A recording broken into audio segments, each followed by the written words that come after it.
Viewers of Anahita TV, thank you so much for joining me for another episode. If you're new to my channel, please go ahead, like, subscribe, and make a comment. Welcome. Say something about your experiences these days, what's going on in your life. I would love to hear from you guys, and as an intuitive healer, I would love to know what's going on so that I can help you. What I do is read your messages and tune in and try to answer the questions as best as I can. Right now I'm talking to a few friends who are seeing UFO activity. I have a couple of friends who are pilots who have been seeing a lot of UFO activity. They're saying that they're flying high, low. Even myself, I've seen a couple of UFOs lately. Where I live, there's a lot of activity. I guess they feel safe in that area. It's in the hills, and it's very common. It's not something that I'm making up. It's actually something the neighbors also see for the past, I think, 60, 70 years. That neighborhood has been seeing some UFO activities, but it's increasing. And why is it increasing? This is what's happening. Unfortunately, since we had the atomic bombs in Japan, what happened is that the reverberation, the attack, it was an attack on humanity, and two entire cities were destroyed, Hiroshima and so what happened is basically it was devastating, not just for us but also for the rest of the planet, rest of the planets that are out there. So we are a community, even as humans. Like right now there are a couple of wars going on and people like to take sides. I'm not taking any sides, thinking that basically we're all human. I cannot decide if one human life is better than the other. That's actually a very selfish of us if we are in that realm, thinking one person is better than the next. Everybody has the same right to live. Everybody has the same reasons to be here. We were born with the reasons, and if those reasons are, there's a higher power beyond us, beyond you and me, that meant for us to be born. And for a young child, before the unnaturally, through the murder of other cultures or countries or whatnot, is unnaturally, their life is taken away, because there's a lot of young children who pass away, and those are, I feel like, they were here and they got what they needed to accomplish and then they're gone. So it's very sad for parents when parents lose children at a young age to health stuff. But right now, to war, to famine, those things should not be happening in today's society. And I believe that's why the UFOs are here, the aliens are here. This could escalate quite quick if we don't stop. And the way we can stop this is by the rest of us, the rest of humanity, to pray every night and to send love, kind of the Ho'oponopono ideology. I'm sure if you are part of the esoteric world and you follow me, you know what that is. That's a Hawaiian prayer. Basically, it's 4 phrases saying, I'm sorry, please forgive me, thank you, I love you. And the experiment was done in Hawaii, where there was a what's the politically correct word for it, for a sanitarium, where they keep people who are harmful to themselves psychologically or others. And these were the high security places, a place where highly ill, mentally ill people were kept. And this doctor that take over the cases, he put the pile of about 50 of those people, of those that were kept, and he would pray the Ho'oponopono, and he would send them love. And I believe within a year or 18 months, slowly every single one of those people got better and was released, and nothing else changed. So friends, we can do this. We can do this together, if you believe this. And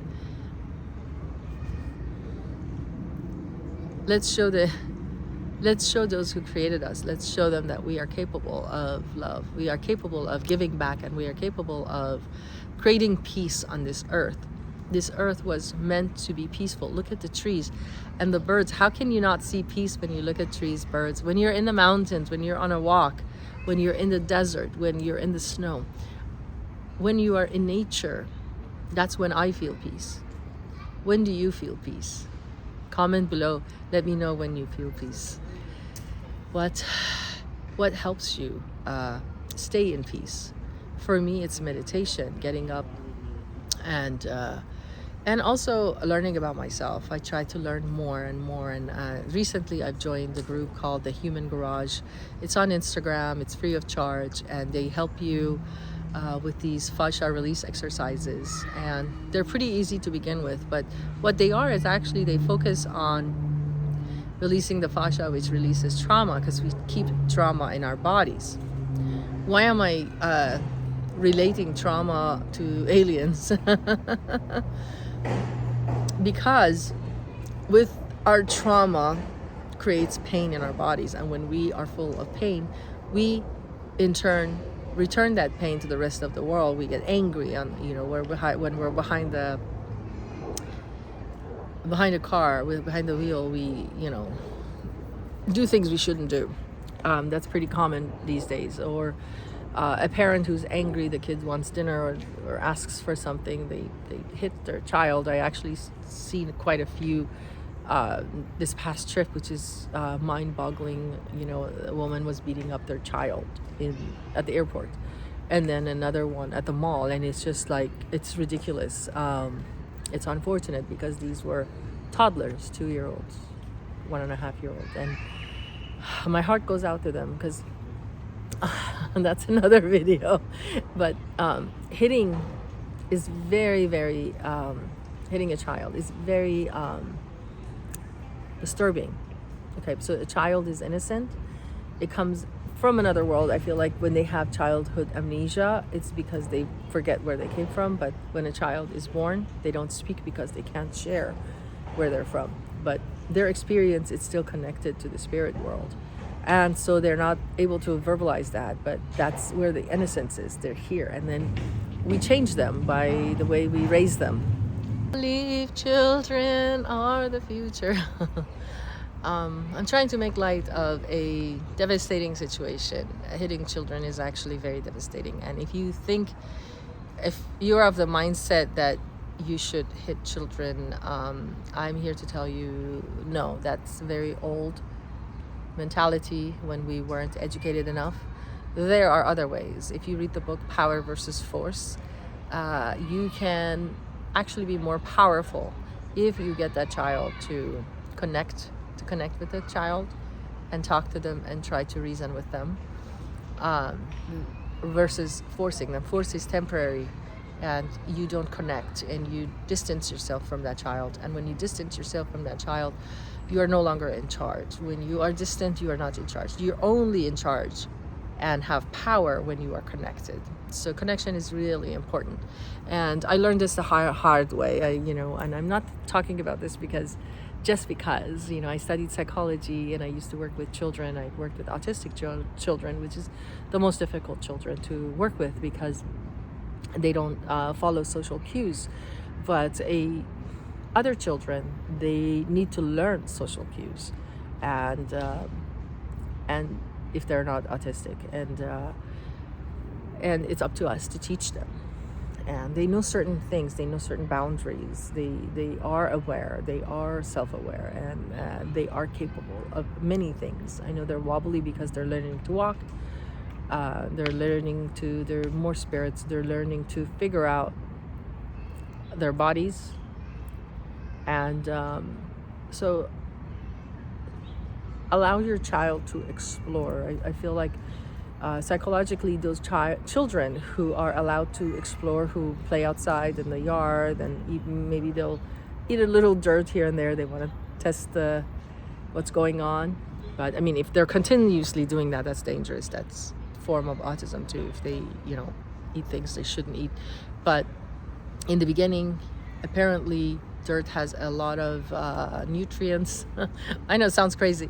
I'll let you guys, the parents, research that. I don't want to get into the details of that, but it builds up the immunity. But you're not supposed to do it all the time. Just once or twice as a child is good enough.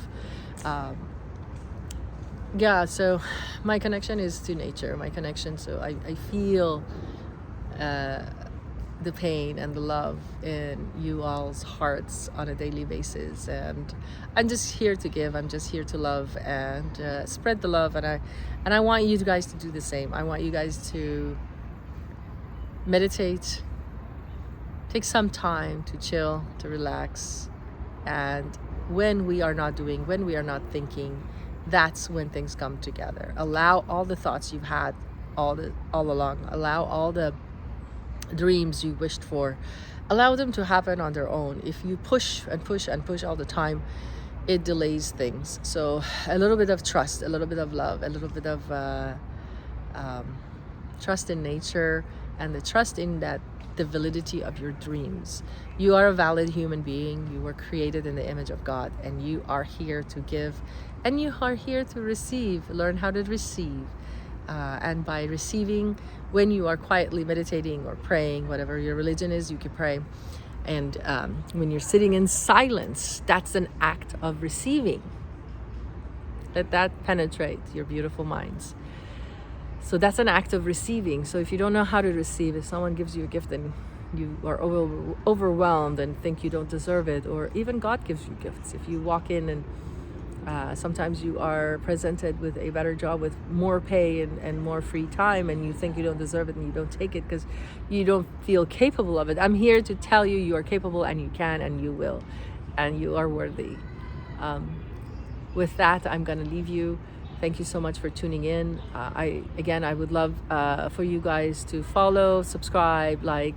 Apparently over 90% of you are just viewers and not subscribers. So I'd like to increase that to hopefully 80% by Christmas. That'll be my Christmas present from you all, maybe even more.